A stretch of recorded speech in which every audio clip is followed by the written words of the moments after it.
నరహరి గారు చెప్పండి. ఇప్పుడు నేను ఏమంటానంటే మనం ఎందుకంటే ఆ ప్రాజెక్టు కుంగిన రోజు ఏది అంతకుముందు 1 year బిఫోర్ ఆ పంపులు మునిగిన రోజు కానీ అది కుంగిన రోజు కానీ టీఆర్ఎస్ ప్రభుత్వమే అధికారం ఉన్నది. అది కుంగిన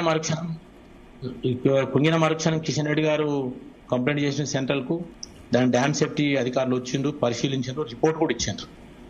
ఆ రిపోర్ట్ ఏమి ఇచ్చిండ్రు, అవి క్వాలిటీ మంచిగా లేదు, దాన్ని కట్టాల్సినట్టుగా టెక్నికల్ సైడ్ కరెక్ట్ కట్టలేదు. సరే ఆ టెక్నికల్ టర్మ్స్ వర్డ్స్ నాకు తెలియదు కానీ అందుకే కుంగిపోయినాయి. ఇదే కాదు, ఈ 2 కాకుండా మిగతా 70-80 కూడా ఇంకా ఎన్నైతున్నాయో అవి కూడా సేఫ్టీగా ఉండయి. మిగతా 3 బ్యారేజ్లలో కూడా అవి సేఫ్టీగా ఉండేవి అని చెప్పి రిపోర్ట్ ఇచ్చారు. రిపోర్ట్ ఇచ్చినాక అనేక సార్లు హరీష్ రావు గారు, కేటీఆర్ గారు వీళ్ళందరూ మాట్లాడిన మేము ఒక్క 2 ఊగినానికే ఇంత అంటారు, మిగతా రిపేర్ చేసుకొని ముందుకు పోవచ్చు కదా, కొన్నిసార్లు అయితే నాగార్జున సార్ గుంగలేదా, ఇది గుంగలేదా, ఆడబోలేదా, ఈడబోలేదా అని కొన్ని ప్రాజెక్టు ఉదాహరణ చెప్పి వీళ్ళు ఇవన్నీ మాట్లాడారు. వాస్తవంగా ఇప్పుడు ఒక చిన్న చెక్ డ్యాము, సరే అది పేల్చిందా బ్రీచిందా ఇంకా ప్రభుత్వం రిపోర్ట్ అయితే రాలేదు, అంటే నిపుణుల కమిటీ పరిశీలించి చేయాలి. ఎందుకంటే పేల్చరు నాకు తెలిసిన వరకు. ఎందుకంటే ఈ కాకతీయ కాలువ మేము ఎన్నో సార్లు బస్సులు వేసుకొని పోయినాం, వాళ్ళకు నీళ్లు రాకపోతే తూములు పలకొట్టడం, పేల్చేయడం అట్లాంటివి చేసింది. కానీ ఈ నీళ్లు మానేరులో పోయి గోదావరిలో కలిసేదానికి పేల్చాల్సిన అవసరం అయితే ఉండదు. రైతులకు అవసరం లేదు కదా పేల్చేది. ఇప్పుడు పక్కన సైడ్ తూము అంటే పలకొట్టినంటే అర్థం చేసుకుంటాం. కాబట్టి దీన్ని తీసుకుపోయి మేడిగడ్డను మాట్లాడడం అది కరెక్ట్ కాదు. మేడిగడ్డ 100% కేంద్ర నిపుణుల కమిటీ కానీ రాష్ట్ర నిపుణుల కమిటీ కానీ అందరు కూడా రిపోర్ట్ ఇచ్చారు, క్వాలిటీ లేదని చెప్పారు, కుంగినాయని చెప్పారు, మిగతా కూడా సేఫ్టీ లేవని చెప్పారు, 3 బ్యారేజ్లలో కూడా అదే పరిస్థితి ఉన్నదని చెప్పారు. కాబట్టి మనం అధికారులు చెప్పినాక కూడా మనం ఇవన్నీ మాట్లాడుకొని ఇవాళ దీనికి మళ్ళీ దాన్ని ముడిపెట్టి హరీష్ రావు గారు మాట్లాడడం కరెక్ట్ కాదు. మనం క్వాలిటీ లేకుండా కడితే ప్రభుత్వం బాధ్యత వహించాలి. ప్రభుత్వం తన బాధ్యత వహించకుండా, అప్పుడున్న ప్రభుత్వం వాళ్ళ బాధ్యత వహించకుండా మళ్ళీ దాన్ని తిరగదోడి ఇంకొక రంగంగా డైవర్ట్ చేయాలని ప్రయత్నం చేయడం కరెక్ట్ కాదనేది నా అభిప్రాయం. కాబట్టి అదొకటి. తర్వాత సిల్ట్ ఇప్పుడు మానేరులో ఇది వాగులో ఇప్పుడు మానేరులా ఇది కట్టింది ఎక్కడ?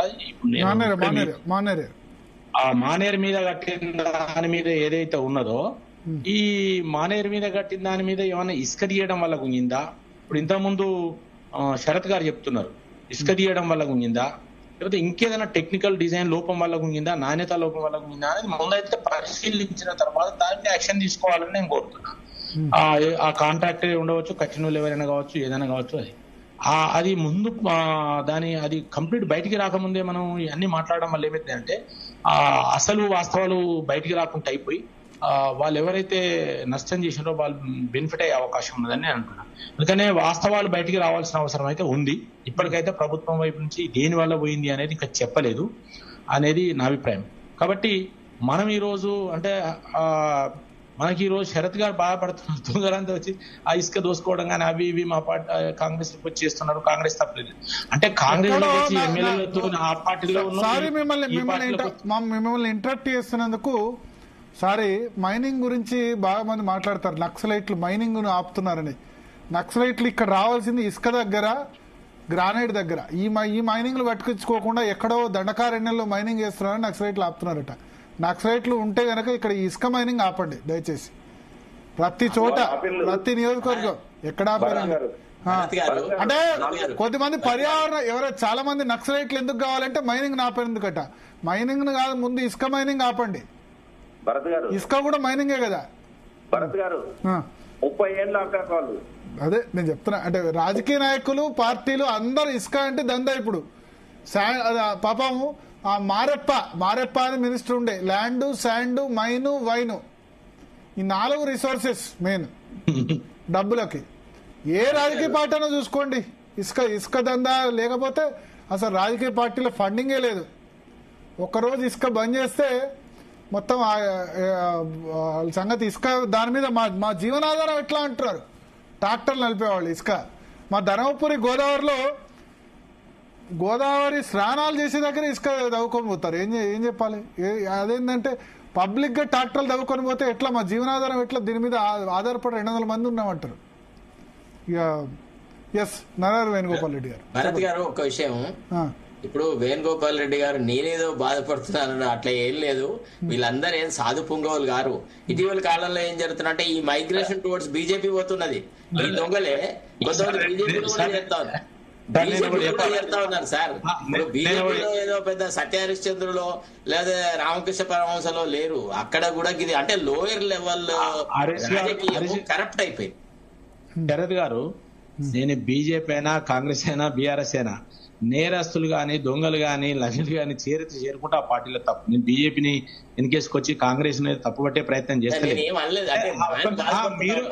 మీరు ఒక మాట ఏమన్నారంటే, మీరు ఒక వర్డ్ అన్నారు, ఏమన్నారంటే అందరూ ఈ పార్టీలో ఎమ్మెల్యేలతో చేరుతున్నారు, అందులో ఉన్న దొంగలంతా ఇలా చేరుతున్నారు, చేరి మళ్ళీ ఇలా అదే పని చేస్తున్నారు.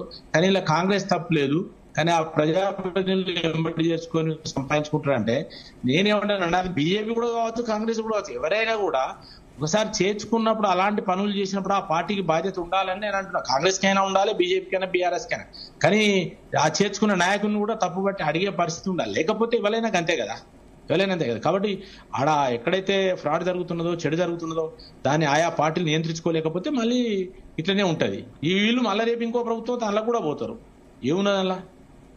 అది నేను అంటున్నా. అంటే మీరు దానికి వాళ్ళు చేయనంత దీనికి అతీతము పార్టీలో బాధ్యత లేదంటే పార్టీలకు బీజేపీకైనా బాధ్యత ఉంటుందంటా, నేను కాంగ్రెస్ కైనా బాధ్యత ఉంటుందంట.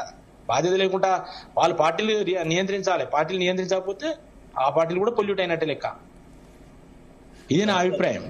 కాబట్టి సరే, ఇప్పుడు ఈ జరిగిన దాని మీద నేనేమంటానంటే నేను జరిగిన దాని మీద ఏమంటే బాగా బాణలు కొట్టి చెరువులు కానీ కుంటలు కానీ బ్రీచ్ కావడం, రైతులకు అవసరం ఉండి తెంపేయడం, బ్లాక్ చేయడం ఇలాంటివి జరుగుతాయి. కానీ ఇప్పుడు ఈ జరిగిన దాని మీద అయితే రిపోర్ట్ రావాలి. ఇది నేను అనుకుంటా క్వాలిటీ లోపం వల్ల, నాకున్న ఎక్స్పీరియన్స్ క్వాలిటీ లోపం వల్ల పోయింది అనుకుంటున్నా. రెండోది మేడిగడ్డది మాత్రం అది ఈ బ్లాస్టింగ్ అనే కొత్త పంచాయతీ తీసుకుని వాళ్ళే ఒప్పుకున్నారు కదా, కమిటీ అయ్యారు కదా, 1-2 కూలిపోతే ఏమైంది, మీరు రిపేర్ చేసుకోవచ్చు కదా, మిగతా ఎందుకు పోతాయి, మిగతా అవసరం లేదు, ఇట్లా అనేక సార్లు వాళ్ళు కూడా మాట్లాడారు. వాళ్ళు మాట్లాడడానికి వాళ్ళు వ్యతిరేకంగా మాట్లాడుతున్నారు. మనం డైవర్షన్ పాలిటిక్స్ చేయకుండా వాస్తవాలు చేసి తప్పులు సరిదిద్దుకునే ప్రయత్నం చేయాలి తప్ప ప్రభుత్వాలు కూడా ఇప్పుడు రాష్ట్ర ప్రభుత్వం కూడా దాని రిపోర్టు వచ్చింది కాబట్టి మళ్ళీ దాన్ని రిపేర్ చేసే ప్రయత్నం చేయాలి, దాని మీద యాక్షన్ తీసుకోవాలి. కాంగ్రెస్ ప్రభుత్వం కూడా ఇప్పటి వరకు మరి టీఆర్ఎస్ ప్రభుత్వంలో తప్పులు చేసిండ్రు, క్వాలిటీ లోపం ఉన్నది అంటే మరి కాంట్రాక్టర్ ఎందుకు వెనకేసుకొచ్చుకుంటారు? ఆ కాంట్రాక్టర్ ను ఎంక్వైరీ చేయరు, ఎవరిని ఎంక్వైరీ చేయరు, కాంట్రాక్టర్ పక్క పెడతారు. రాజకీయ నాయకుల మీద ఎంక్వైరీ అంటారు, వీళ్ళ మీద ఎంక్వైరీ అంటారు, మళ్ళీ దాన్ని పక్కన పడేస్తారు.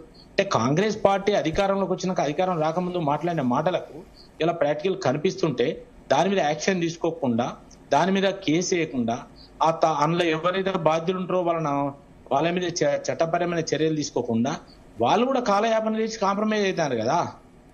నేనేమంటారా, మేడిగడ్డ కానీ సొందిల కానీ ఇవి కానీ ఆ 3 బ్యారేజ్ల విషయంలో వచ్చిన రిపోర్ట్స్, నిపుణుల కమిటీలు రిపోర్ట్ ఇచ్చిన తర్వాత ఏం యాక్షన్ తీసుకున్నారు మీరు? ఇప్పటి వరకు ఏం జరిగింది? ఇప్పటి వరకు ఏం సమాధానం చెప్తారు? మీరు ఇవి తీసుకోలేదు కాబట్టి వాళ్ళు అవి మాట్లాడతారు, గట్టిగా మాట్లాడతారు. ఒక విషయం అట్లే నడుతుంది. ఈ 2-3 ఏళ్ళ కాలం అయిపోతుంది, మళ్ళీ ఎలక్షన్ పడతారు ఇంకో సంవత్సరం అయితే, ఆ తర్వాత ఇది పక్కకు పోతుంది, ప్రజల డబ్బులు నీళ్ళలా కలిసిపోతాయి, అంతే అవుతుంది. ఇది అభిప్రాయం. కాబట్టి ప్రభుత్వం దాని మీద జరిగిన తప్పును మరి ఇంత మాట్లాడిన వాళ్ళు అధికారం వచ్చినాక కూడా దాన్ని రిపోర్ట్స్ వచ్చినాక కూడా చర్యలు తీసుకోకపోవడం దురదృష్టకరం. ఓకే. శరత్ గారు